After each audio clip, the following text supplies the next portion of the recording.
Assalamualaikum warahmatullahi wabarakatuh. Halo guys, bertemu lagi dengan saya di sini. Saya akan melanjutkan pembahasan tentang soal tes wawasan kebangsaan untuk part ke-14 ya. Oke, silakan teman-teman mengerjakan soal nomor 1 terlebih dahulu.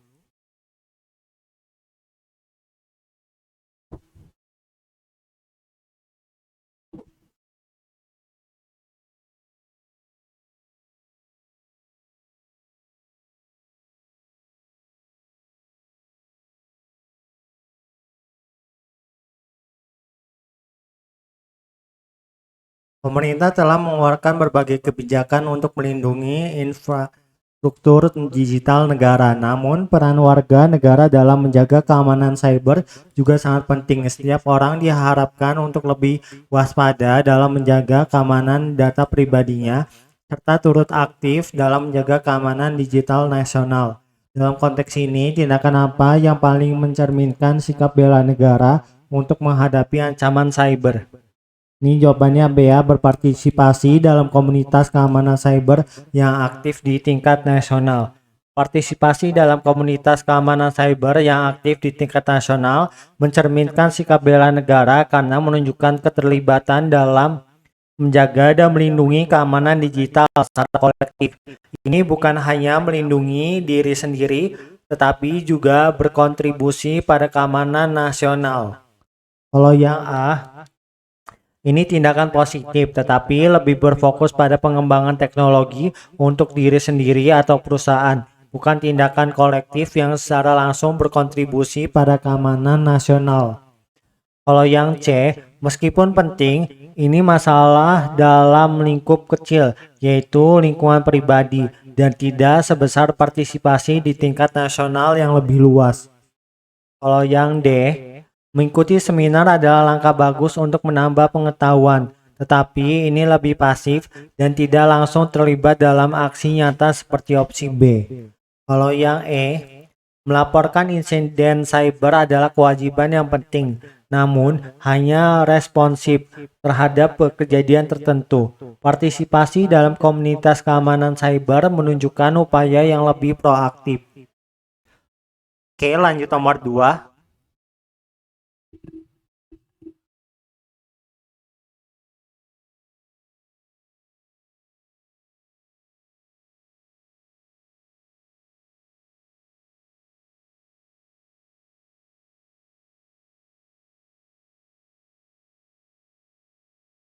Di sini, apa yang menjadi permasalahan mendasar dalam pelaksanaan awal penyelenggaraan pemerintahan yang tampaknya justru mengingkari esensi utama dalam pembentukan UUD 1945, di mana konstitusi tersebut secara jelas menyuarakan keinginan untuk menciptakan, ini jawabannya D ya, mengatur pembatasan kekuasaan dalam mekanisme checks and balance yang ketat untuk mencegah terjadinya penyalahgunaan kekuasaan oleh pihak yang berwenang. Pembatasan kekuasaan merupakan salah satu prinsip fundamental dalam negara demokrasi yang diatur dalam UUD 1945. Tujuannya adalah mencegah terjadinya penyalahgunaan kekuasaan dengan mengimplementasikan sistem checks and balance. Dalam sistem ini, kekuasaan tidak terkonsentrasi pada satu entitas saja, tetapi dibagi di antara beberapa lembaga negara yang saling mengawasi dan mengontrol, sehingga menjaga keseimbangan kekuasaan dan memastikan bahwa tidak ada pihak yang memiliki kekuasaan absolut. Kalau A itu salah, meskipun stabilitas ekonomi merupakan tujuan penting dalam penyelenggaraan negara, hal ini tidak secara langsung terkait dengan persoalan penyelenggaraan awal pemerintahan yang mengingkari esensi pembatasan kekuasaan. Ekonomi yang kuat adalah hasil dari kebijakan yang baik, tetapi tidak secara langsung berkaitan dengan mekanisme pengaturan kekuasaan. Kalau yang B, swasembada pangan lebih terkait dengan kebijakan ekonomi dan ketahanan pangan, bukan dengan masalah penyalahgunaan kekuasaan. Walaupun penting, hal ini tidak bisa mencerminkan esensi utama pembentukan UUD 1945 mengenai pengaturan kekuasaan. Kalau yang C, pemutusan kekuasaan justru bertentangan dengan prinsip demokrasi yang diinginkan oleh UUD 1945. Konsentrasi kekuasaan pada satu tangan atau kelompok dapat berpotensi menyebabkan otoriter dan penyalahgunaan kekuasaan yang jelas dihindari oleh konstitusi. Kalau yang E, kendali sosial memang penting, namun hal ini lebih terkait dengan pengawasan masyarakat dan tidak langsung menyangkut pembatasan kekuasaan politik. Pembatasan kekuasaan lebih fokus pada sistem pemerintahan, bukan pada pengaturan sosial. Oke, lanjut nomor 3.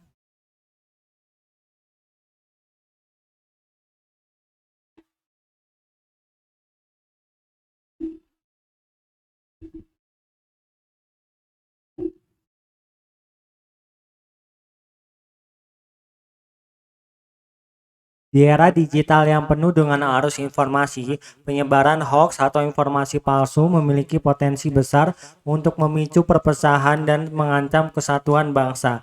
Mengingat dampak negatif dari penyebaran informasi yang tidak benar ini, peran aktif masyarakat sangat diperlukan untuk menjaga persatuan dan kesatuan.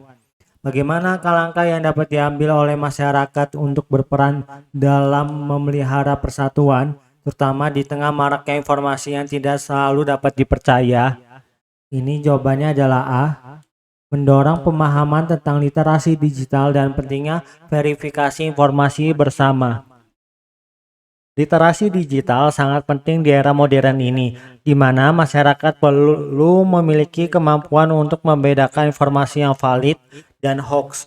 Dengan memahami literasi digital dan cara memverifikasi informasi, masyarakat dapat menahan diri dari penyebaran informasi palsu yang bisa memicu perpecahan. Langkah ini merupakan dasar yang kuat untuk menjaga persatuan, karena jika setiap individu mampu mengenali informasi yang benar, dampak negatif dari hoax bisa diminimalisir. Kalau yang B, ini adalah langkah yang baik, namun untuk melawan hoax, kemampuan untuk memverifikasi informasi terlebih dahulu lebih krusial agar informasi yang disebarkan benar-benar valid. Kalau yang C, meskipun ini penting, masyarakat juga harus berperan secara langsung melalui pemahaman dan tindakan literasi digital, bukan hanya bergantung pada program pemerintah. Kalau yang D, ini adalah tindakan yang bermanfaat, namun langkah pertama yang lebih mendasar adalah membangun pemahaman individu mengenai literasi digital. Kalau yang E, kampanye nasional penting, tetapi literasi digital individu tetap menjadi langkah awal yang lebih efektif agar kampanye bisa mencapai tujuan yang sangat baik. Oke, lanjut nomor 4.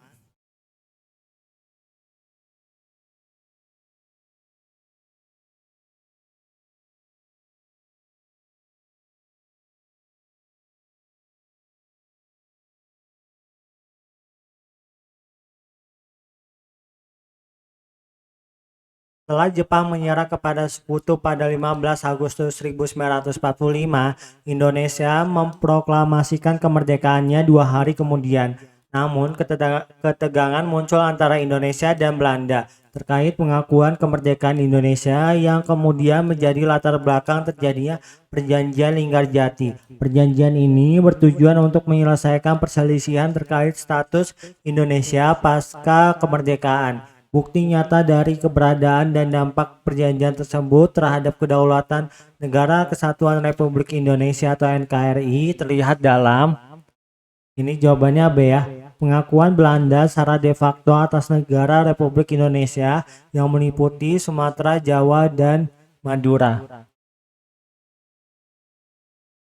Jawaban ini tepat karena dalam perjanjian Linggarjati, Belanda mengakui secara de facto bahwa wilayah Indonesia meliputi Sumatera, Jawa, dan Madura.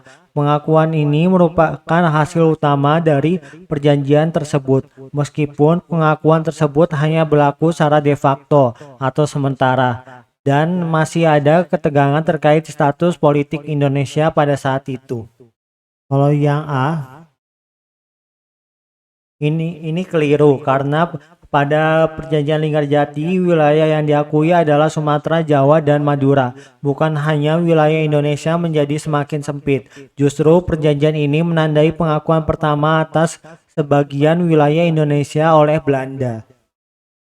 Kalau yang C, meskipun perjanjian ini dilakukan di Linggarjati yang berada di kaki Gunung Ciremai, informasi ini bukanlah bukti nyata dari dampak perjanjian terhadap kedaulatan NKRI. Kalau yang D, meskipun benar bahwa perjanjian ini melibatkan kedua pihak, yaitu Indonesia dan Belanda, pernyataan ini lebih terkait dengan siapa yang terlibat dalam perjanjian, bukan bukti nyata dari eksistensi dan dampak perjanjian terhadap kedaulatan NKRI. Kalau yang E, ini kurang tepat karena perjanjian tersebut tidak secara langsung bertujuan untuk menghindari gencatan senjata, melainkan lebih kepada pengakuan atas wilayah Indonesia secara de facto oleh Belanda. Oke, lanjut nomor 5.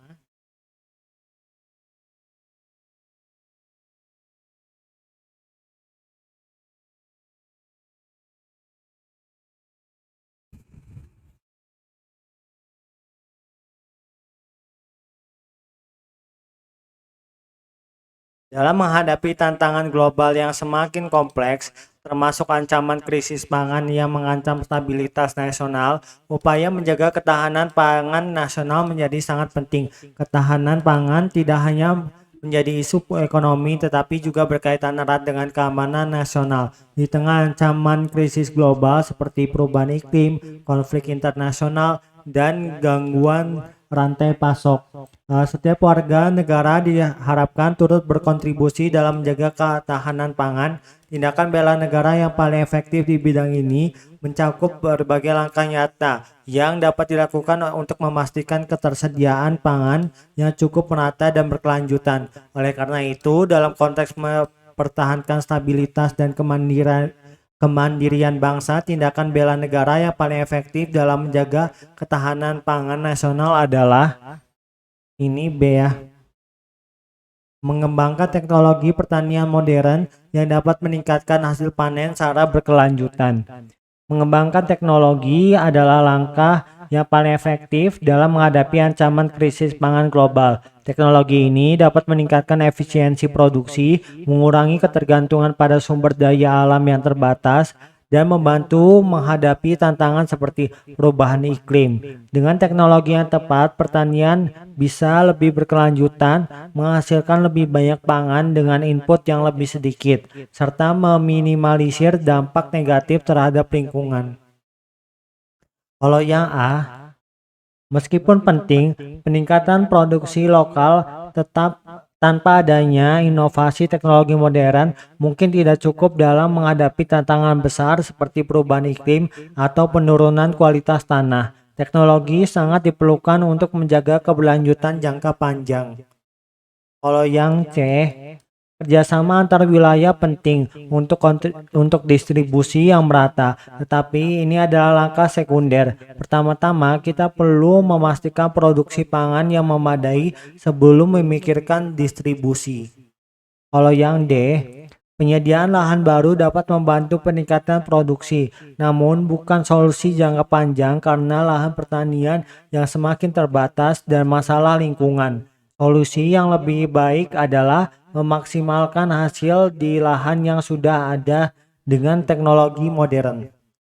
Kalau yang E, stabilitas harga pangan penting, namun kontrol harga bukan solusi utama untuk masalah ketahanan pangan. Fokus harus lebih pada peningkatan produksi dan efisiensi yang akan mengurangi tekanan pada harga secara alami.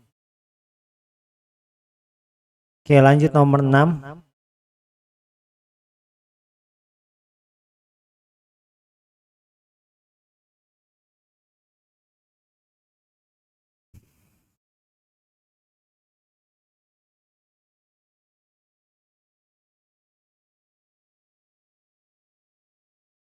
Dalam pelajaran pendidikan kewarganegaraan, Pak Dodi memberikan materi tentang pentingnya peran setiap warga negara dalam melaksanakan bela negara. Beliau menjelaskan bahwa bela negara merupakan kewajiban dan kehormatan bagi setiap warga negara yang harus dilaksanakan dengan penuh tanggung jawab, kesediaan untuk berkorban, serta kesabaran dalam menjalankan pengabdian terhadap tanah air. Setiap warga negara diwajibkan ikut serta dalam usaha bela negara sesuai dengan ketentuan yang telah diatur oleh pemerintah perundang-undangan yang berlaku.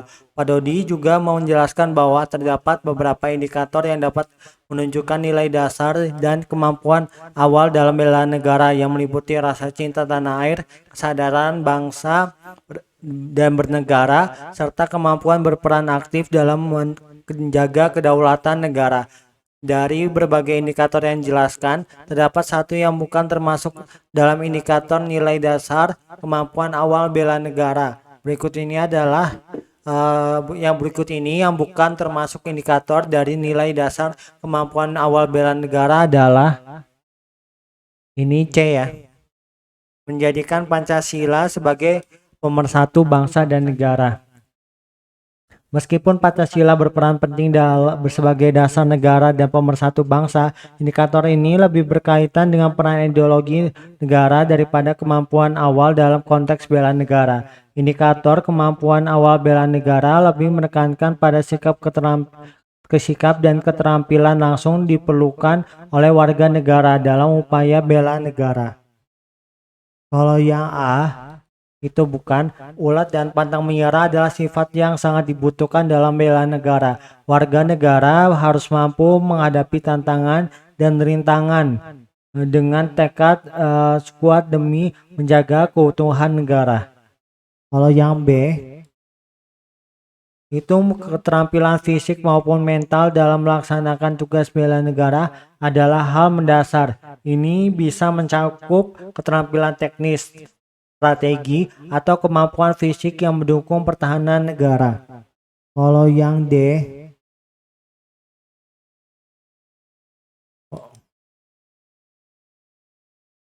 kecerdasan dalam berbagai aspek seperti intelektual, emosional, dan bertahan hidup sangat relevan untuk upaya bela negara. Warga negara harus mampu berpikir secara strategis dan emosional stabil dalam situasi krisis. Kalau yang E, kesehatan fisik dan mental adalah komponen penting dalam bela negara. Warga negara harus berada dalam kondisi fisik dan mental yang baik agar mampu berpartisipasi dalam pertahanan dan pengabdian kepada negara. Oke, lanjut nomor 7.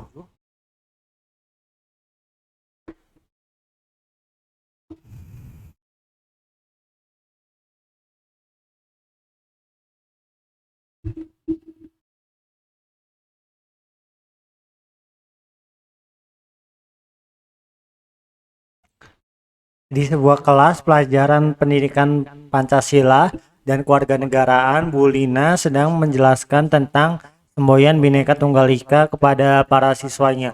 Beliau menjelaskan bahwa semboyan ini memiliki arti berbeda-beda tetapi tetap satu yang menegaskan persatuan di tengah keragaman budaya, suku, agama, dan bahasa di Indonesia. Semboyan ini sangat relevan dalam kehidupan masyarakat multikultural Indonesia, di mana perbedaan adalah suatu yang harus dihargai dan dipandang sebagai kekayaan bangsa.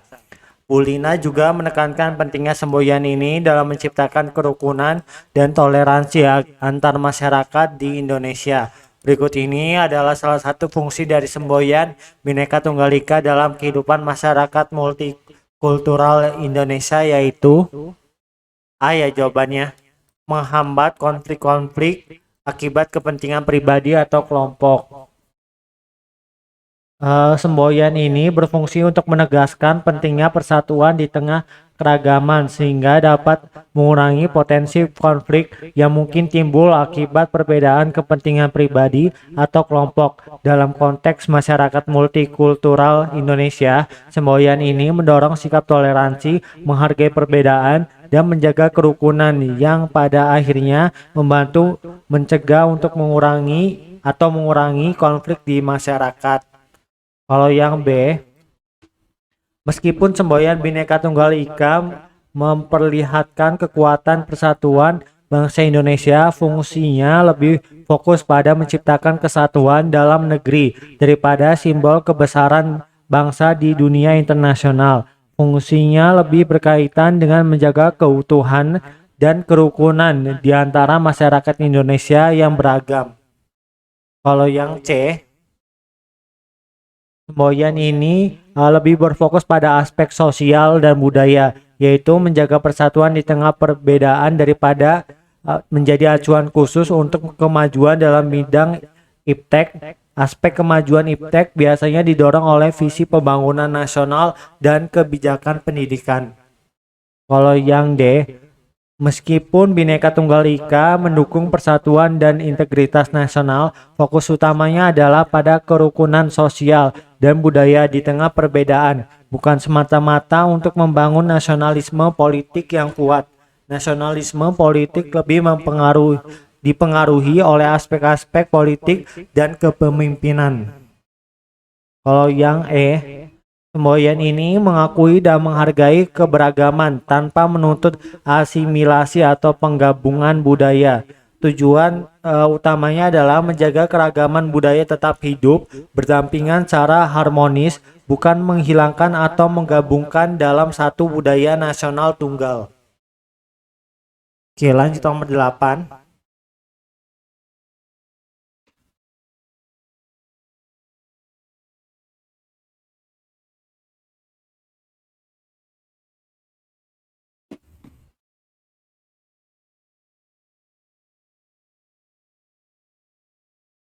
Integritas adalah gambaran diri Anda dalam suatu organisasi yang terlibat dari perilaku dan tindakan sehari-hari. Integritas menunjukkan konsistensi antara ucapan dan keyakinan yang tercermin dalam perbuatan. Berperilaku dan bertindak dengan baik dan benar dalam integritas merupakan satu kesatuan yang menjadi tolak ukur pegawai dalam melaksanakan tugas. Di bawah ini, karakteristik pegawai yang memiliki integritas yang tercermin dalam bersikap adalah C ya. Selalu menunjukkan sikap perhatian terhadap orang lain dan rekan kerja. Karakteristik pegawai yang memiliki integritas tidak hanya ditunjukkan melalui perilaku yang konsisten antara ucapan dan tindakan, tetapi juga melalui kepedulian terhadap rekan kerja dan lingkungan sekitar. Sikap perhatian terhadap orang lain mencerminkan tanggung jawab sosial dan etika kerja yang baik, yang merupakan elemen penting dari integritas. Pegawai yang memiliki integritas akan menghargai orang lain, bersikap adil, serta mendukung hubungan kerja yang positif dan kolaboratif. Kalau yang A, meskipun bertanggung jawab adalah bagian dari integritas, sikap ini bukan satu-satunya aspek yang mencerminkan integritas secara keseluruhan. Menanggung akibat tidak selalu menunjukkan integritas jika tidak disertai dengan tindakan yang konsisten dan etis dalam semua aspek pekerjaan. Kalau yang B, menunjukkan rasa tidak senang pada rekan kerja bukanlah cara yang tepat untuk menunjukkan integritas. Pegawai berintegritas harus tetap berperilaku profesional dan menghormati orang lain, bahkan ketika ada ketidaksetujuan, dan menanggapi masalah dengan cara yang konstruktif, bukan konfrontatif. Kalau yang D, subjektif dalam interaksi justru bertentangan dengan integritas. Pegawai yang berintegritas harus bersikap objektif dan adil dalam berinteraksi dengan orang lain, tidak memihak atau membuat keputusan berdasarkan preferensi pribadi. Kalau yang E, keterbukaan adalah elemen penting dari integritas. Pegawai yang tidak menyukai keterbukaan menunjukkan bahwa mereka tidak mendukung transparansi, yang merupakan salah satu prinsip penting dari integritas. Pegawai yang memiliki integritas seharusnya menghargai keterbukaan dan bersikap jujur dalam setiap situasi. Oke, lanjut nomor 9.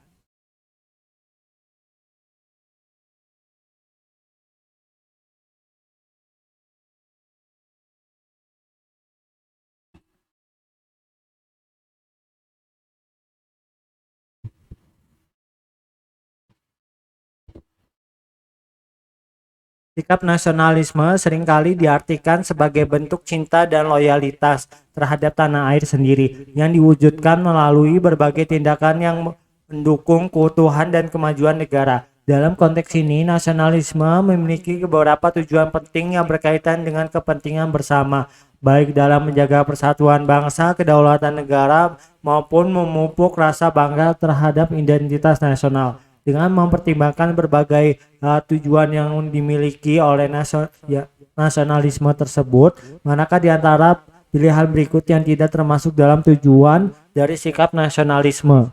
Ini D ya. Upaya mendukung bangsa sendiri agar menjadi bangsa yang imperialis. Nasionalisme adalah cinta dan loyalitas terhadap tanah air, tetapi bukan bertujuan untuk menjadikan bangsa sebagai bangsa yang imperialis atau menaklukkan negara lain. Nasionalisme sejatinya berfokus pada pembangunan negara yang kuat, mandiri, dan bermartabat tanpa melakukan penjajahan atau dominasi terhadap negara lain. Upaya menjadi bangsa yang imperialis bertentangan dengan prinsip nasionalisme yang mengutamakan kedamaian dan keharmonisan. Kalau yang A, ini adalah tujuan penting nasionalisme, membangun harmoni di dalam masyarakat, memperkuat kesatuan bangsa, dan meningkatkan stabilitas nasional, stabilitas sosial, yang merupakan salah satu fondasi nasionalisme. Kalau yang B, tujuan nasionalisme mencakup memperkuat persaudaraan di antara warga negara untuk menciptakan solidaritas nasional. Ini juga bertujuan untuk menjaga persatuan dan kesatuan bangsa. Kalau yang C, nasionalisme bertujuan menjaga stabilitas politik dan sosial dalam masyarakat. Ekstremisme adalah tuntutan berlebihan dapat mengganggu stabilitas negara, sehingga usaha menghilangkan hal ini termasuk dalam upaya menjaga keutuhan negara. Kalau yang E, ini adalah salah satu tujuan utama nasionalisme, melindungi negara dari ancaman luar maupun dalam, adalah bentuk cinta dan loyalitas terhadap bangsa dan negara yang sangat selaras dengan prinsip nasionalisme. Oke, lanjut nomor 10.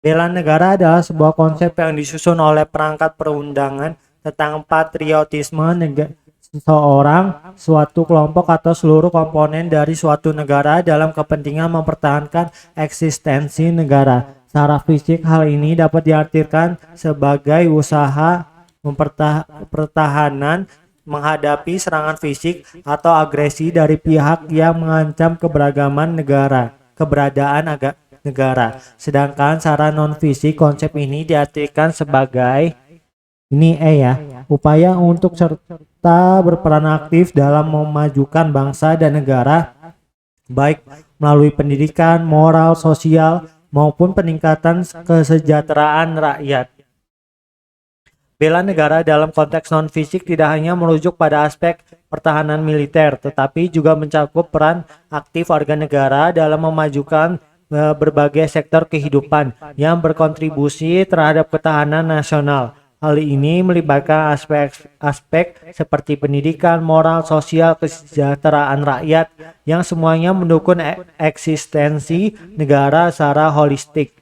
Konsep bela negara secara non-fisik menekankan pada kontribusi individu dan masyarakat dalam membangun nasional dan menjaga kestabilan negara tanpa harus terlibat langsung dalam konflik fisik.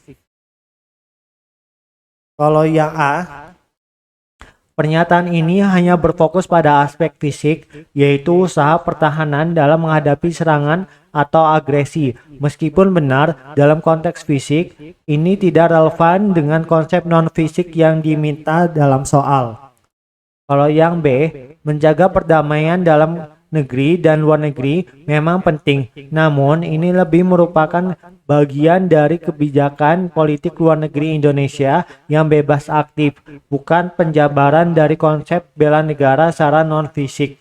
Kalau yang C, pernyataan ini lebih mengarah pada aspek kewawasan Nusantara dan tidak sepenuhnya menggambarkan upaya bela negara yang non-fisik, karena terlalu fokus pada ancaman eksternal seperti agresi dan spionase tanpa menyentuh aspek pembangunan dalam negeri. Kalau yang D, Wamil adalah bentuk bela negara secara fisik yang memfokuskan pada keterlibatan warga negara dalam pertahanan militer. Ini tidak mencerminkan konsep non-fisik dari bela negara yang lebih luas. Oke, lanjut nomor 11.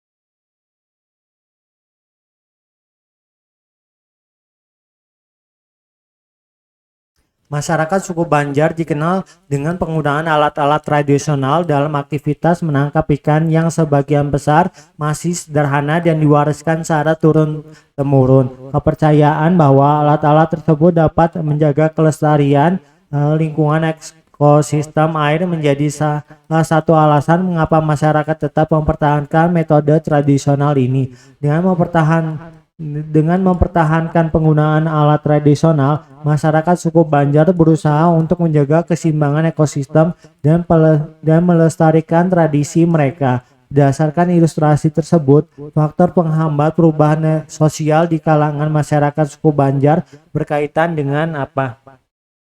Ini jawabannya E ya. Rasa takut akan terjadinya kegoyahan pada kebudayaan lokal.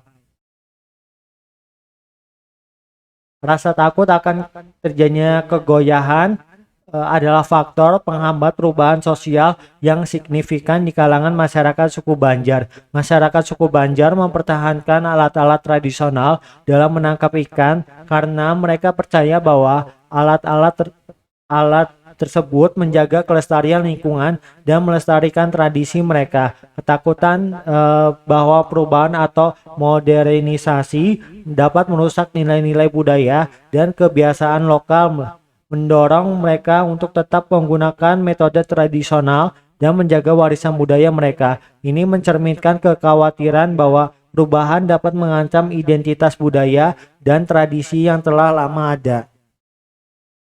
Kalau yang A, komposisi penduduk yang homogen biasanya lebih berkaitan dengan keseragaman budaya dan sosial yang bukan merupakan faktor utama penghambat perubahan sosial. Dalam konteks ini, suku Banjar memiliki identitas budaya yang kuat, tetapi faktor utama penghambat perubahan lebih terkait dengan kekhawatiran terhadap kebudayaan lokal, bukan sekedar komposisi penduduk.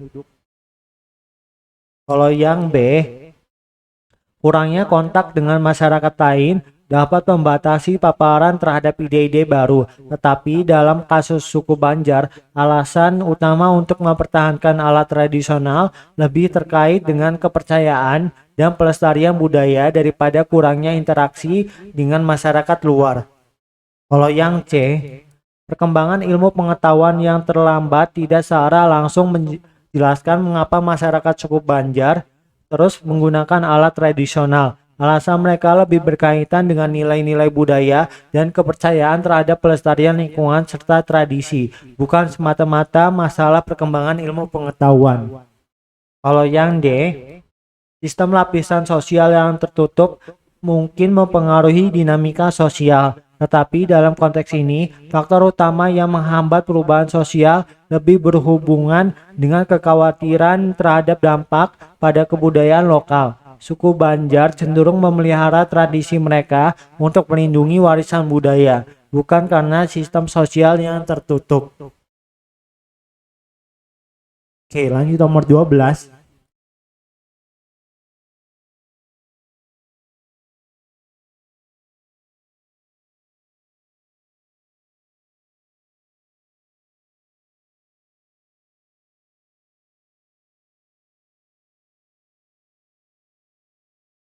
Secara mendasar, upaya bela negara bukan hanya terbatas pada profesi seperti tentara atau pegawai negeri. Dalam konteks pendidikan, siswa dan mahasiswa juga dapat berkontribusi dalam upaya bela negara.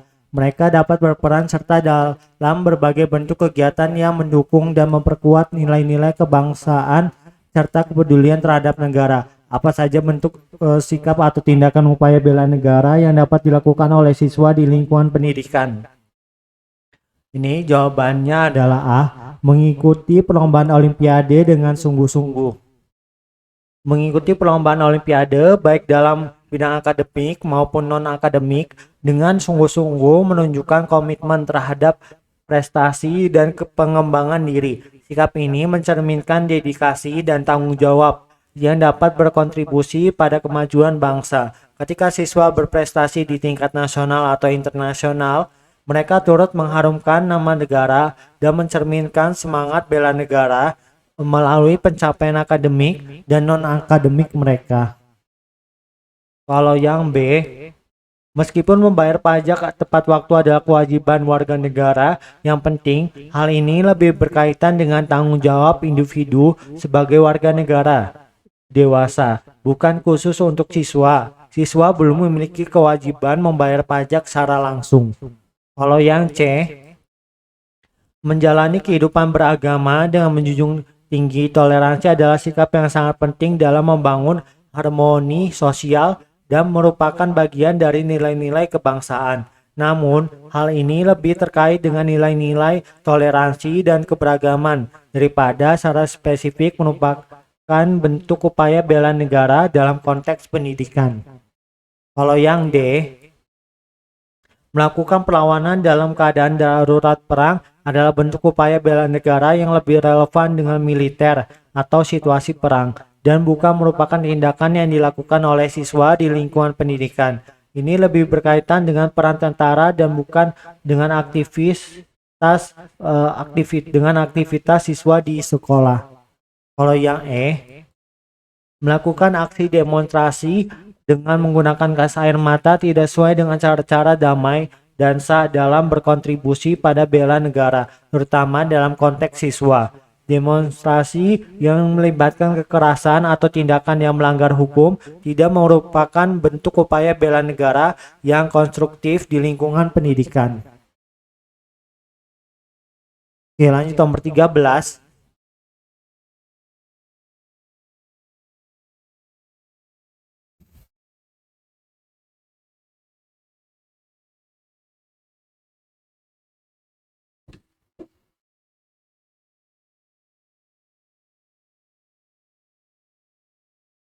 Indonesia adalah negara yang kaya akan keberagaman budaya dan bahasa. Di antara berbagai warisan budaya yang dimiliki oleh bangsa ini, tari merupakan salah satu aspek penting yang mencerminkan kekayaan budaya dan tradisi leluhur. Namun di antara pilihan yang diberikan di bawah ini ada beberapa yang merupakan bagian dari tradisi tari Indonesia. Pertanyaannya adalah, di antara pilihan berikut manakah yang tidak termasuk dalam kategori budaya tari bangsa Indonesia dan warisan leluhur?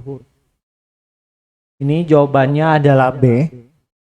Menyanyikan lagu berbau barat. Menyanyikan lagu-lagu yang berbau barat tidak termasuk dalam kategori budaya tari bangsa Indonesia dan warisan leluhur. Lagu-lagu barat umumnya berasal dari budaya luar Indonesia dan tidak merupakan bagian dari tradisi tari atau warisan budaya Indonesia. Fokus utama pada budaya tari Indonesia adalah pada tarian tradisional yang merupakan bagian dari warisan leluhur. Kalau yang A, memakai pakaian adat merupakan bagian dari budaya tari dan warisan leluhur Indonesia. Pakaian adat seringkali digunakan dalam pertunjukan tari tradisional untuk mencerminkan identitas dan kekayaan budaya daerah tertentu. Kalau yang C, percaya terhadap keharuman budaya bangsa berkaitan dengan penghargaan dan kebanggaan terhadap warisan budaya Indonesia. Ini adalah bagian dari sikap yang mendukung dan menghormati tradisi budaya, termasuk tari. Kalau yang D, memuliakan dan mengapresiasi pencapaian dari tarian tradisional adalah bagian integral dari budaya tari Indonesia. Penghargaan dan apresiasi terhadap tarian tradisional menunjukkan penghormatan terhadap warisan leluhur dan budaya. Kalau yang mengenang ciptaan lagu-lagu daerah juga berkaitan dengan budaya Indonesia. Lagu-lagu daerah seringkali terkait dengan tarian tradisional dan budaya lokal. Oke, lanjut nomor 14.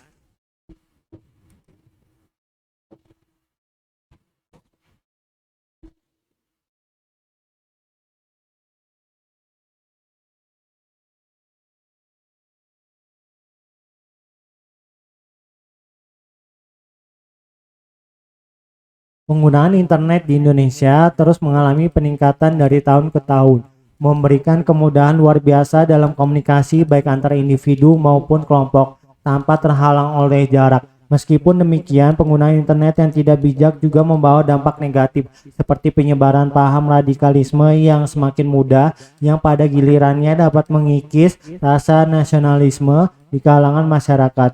Dalam situasi seperti ini, langkah-langkah apa saja yang bisa dilakukan untuk memastikan bahwa rasa nasionalisme tetap kuat dan tidak memudar di tengah pesatnya perkembangan dan penggunaan internet pada era digital saat ini?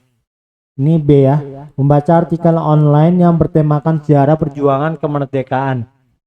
Membaca artikel yang membahas tentang itu dapat membantu memperkuat rasa nasionalisme dengan mengingatkan individu tentang perjuangan dan nilai-nilai yang terus dibela oleh para pahlawan negara. Pengetahuan tentang sejarah kemerdekaan dapat meningkatkan pemahaman dan apresiasi terhadap identitas nasional serta membangun semangat kebangsaan di tengah pesatnya perkembangan internet.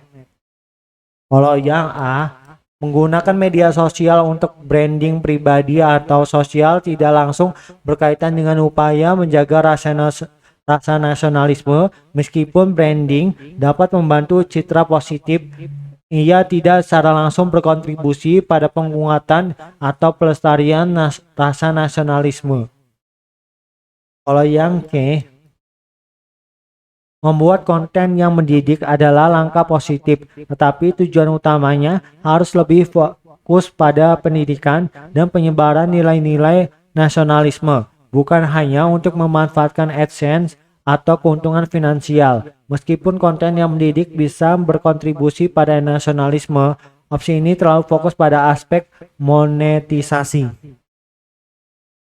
Kalau yang D, meskipun membaca berita bisa menambah wawasan, berita di media sosial seringkali tidak terverifikasi dan bisa menyebarkan informasi yang bias atau tidak akurat. Selain itu, membaca berita tidak secara langsung berhubungan dengan upaya memperkuat rasa nasionalisme jika tidak disertai dengan materi yang relevan tentang sejarah dan nilai-nilai kebangsaan. Kalau yang E, menggunakan media sosial untuk komunikasi dengan teman di luar negeri tidak memiliki kaitan langsung dengan upaya memperkuat rasa nasionalisme. Walaupun komunikasi antar negara penting, langkah ini tidak berkontribusi langsung pada pelestarian dan penguatan rasa nasionalisme di dalam negeri. Oke, untuk nomor 15 silakan teman-teman jawab di kolom komentar ya. Oke, sekian dulu video kali ini. Mohon maaf jika ada kekurangan. Semoga video ini membantu teman-teman dalam belajar TWK ya.